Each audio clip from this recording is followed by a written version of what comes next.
Good morning, class 11. Welcome to your online class. Today is the second day, and we were discussing the chapter co-curricular activities. And in the last day, we have discussed that what is the definition of co-curricular activities and what is traditional and modern concept of co-curricular activities.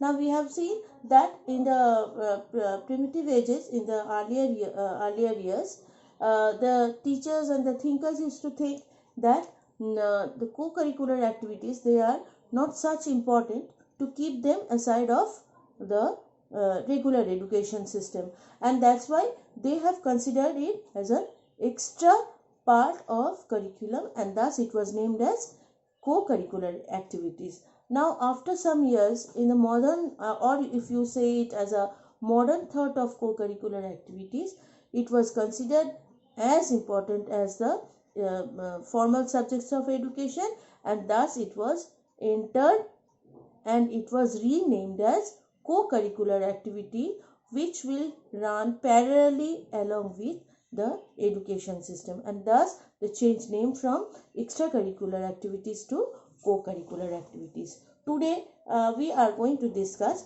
the main objectives. What are the aims and objectives of co-curricular activities? As we know that it is helping us in our all-round development, it is helping us in our moral, social and aesthetic development of one individual, and it is lastly finally it is also keeping the attention on the individual differences. Now let's start. Number one, to help in an all-round development. This is a very first and foremost important aim or objective of co-curricular activity. See, you are doing different activities like dancing, singing, recitation, then drawing, extempo, quiz, and you are becoming developed in all the spheres of the life, not only in education, not only in your formal studies, but all the spheres of your life, and you are knowing yourself better than yesterday, isn't it? And you are preparing yourself better for tomorrow, because you are knowing yourself that yes, what you can what you can do and what are the qualities you have within you. Before you learn drawing, you have never known that you are a very good you can paint, you can draw very well, or you can sing very well. After the you explore yourself, after you understand yourself, you are learning more and more to make you a better person. So first point is the all-round development of individual. Next point, to bring in variation in subject. Now see, in the earlier school system, we have learned that the teachers were used to be thought as a main source of education, and they used to put some knowledges in the blank mind of the students. So there was no variation, no changes and no options for the students. But in modern concept of education, the concept is changed, and it is a child-centric education or student-centric education, and thus to bring variation in the education system, or to bring variation and to avoid boredom during studies, these co-curricular activities are very important. Now see, after doing 3 to 4 classes, if you get a refreshing class, if you get this co-curricular activities class like library class, I know you have enjoyed a lot, all of you.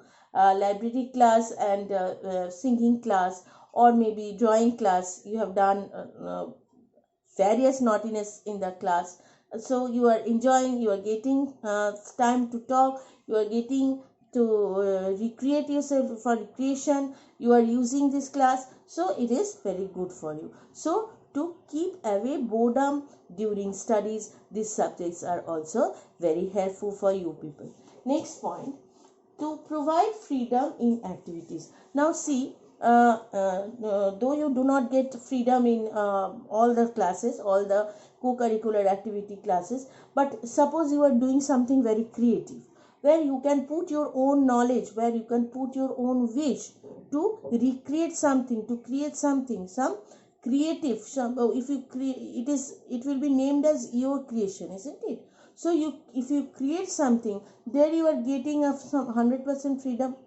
If you are told to make something and you are not guided by someone, what you will feel? You will feel very good, and you will decide it to do according to your own wish. Over there you can put your own freedom, isn't it?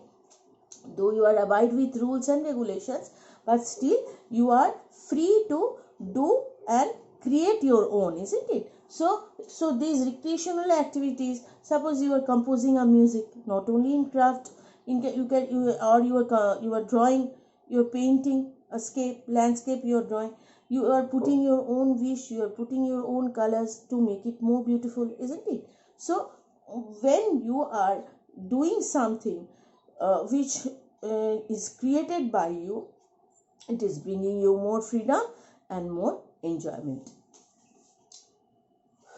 Fourth point, to develop according to individual. Now see, suppose when you are making your drawing and 5 colors are given, so 5 of your friends are given all the 5 colors. So if I calculate and if I measure, I will see that all are taking different colors right at the beginning, because you all are thinking it according to your own thought, that what color you will start with. You are using red, someone is using yellow, someone is using blue, or maybe pink and green, whatever they like.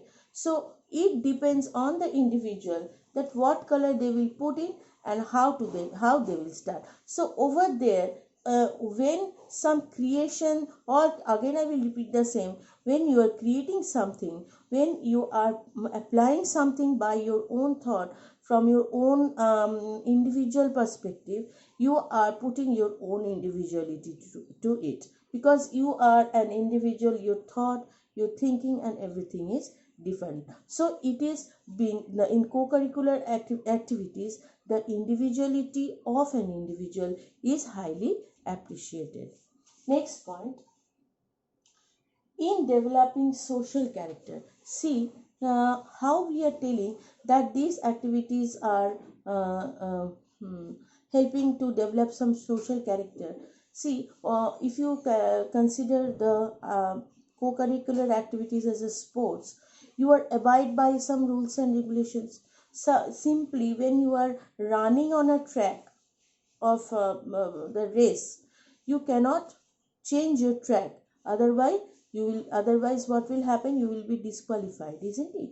So when you are running with a marble and spoon, you cannot touch your spoon and marble, you have to hold it with your mouth or your lip, isn't it? So that is also a rule. So when you are or in cricket or in football, any type of, not only in this sports item, whatever activities you are doing, if there are some rules and regulations, it is helping you to understand its importance. Because see, without rules and regulations, whatever you do, however you do, it will not reach to the success, isn't it? Suppose the color black, even if it is about painting, you cannot apply wherever you like, isn't it? The color is for some specific applications. The color of the sky, you cannot make it anything you like, isn't it? So you have to think before applying the color. When you are singing, you should not change your scale. That is also a rule. When you are playing a tabla, there is also some rules and regulations. When you are in a sports or in a group activity, over there you cannot violate the rules. So whatever you are doing, not only in your co-curricular activity, even when I am teaching and you are listening, when you are hearing to me what I am explaining, there are some rules and regulations. I cannot act anything how I like, I cannot say anything whatever I like, and you cannot do whatever you wish, isn't it? So everywhere in all the spheres of life, whatever you do, you are bounded by some rules and regulations, and that is helping you to learn some social characteristics. Because now you are students, after some years or so you will be a young citizen of our country, and over there you have to follow some social rules and regulations, isn't it? And when you will go to a bigger society, like you will be in a profession, then you are bound to follow some rules and regulations. Like your time, you are coming in according to the time of the school. You have to enter school within time. You have to come with a proper dress and shoe. You have to come with a proper routine. See, in all the spheres of life, even if in the morning when you are getting up, right from the beginning to end, there's a routine to follow, isn't it? So whatever you are doing in your life, if it is if it is without any rules and regulations, then you will see at the end of the day you have done nothing. But if the activities are done according to the rules and regulations, according to the planning, you will see that yes, you have done 90% of the job what you have planned for. So finally, what I want to say is, the example what it generally comes within mind within heart, that comes from heart, that yes, I should explain like this. That's why so many examples I have given. I think that will help you to understand that when you are a social being, when you are a social person, you must learn some rules and regulations which you are bounded by, and that will help you to reach the success. And co-curricular activities, the subjects which are running parallelly with education, they are teaching you how to develop these social characters. So today this is all about the characteristics or the objectives of co-curricular activity. Next day we will start with different types of co-curricular activities, which is a very common question which comes, and it is a big part of the chapter. We will take some time to explain. First I will explain you in details, sorry, I will explain you in points, and then we will slowly go to the details. So for today, thank you. These are the objectives, and 4 marks question can come for the objectives. So thank you for today.